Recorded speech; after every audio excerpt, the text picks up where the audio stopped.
I'm having a tough time getting my Simpson power washer to start. It's brand new. I got brand new non-ethanol fuel, tried that. I went ahead and emptied it out and got some VP. Ignition is on. Fuel is on. Choke is on.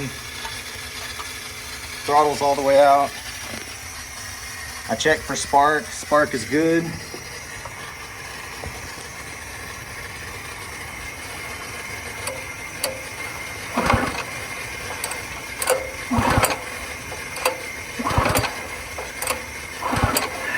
Can't get anything. I've tried quarter and half throttle.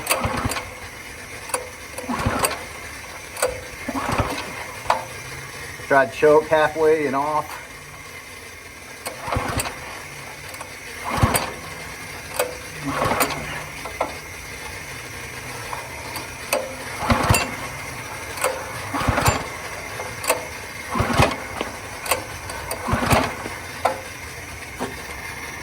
I just can't get it to work.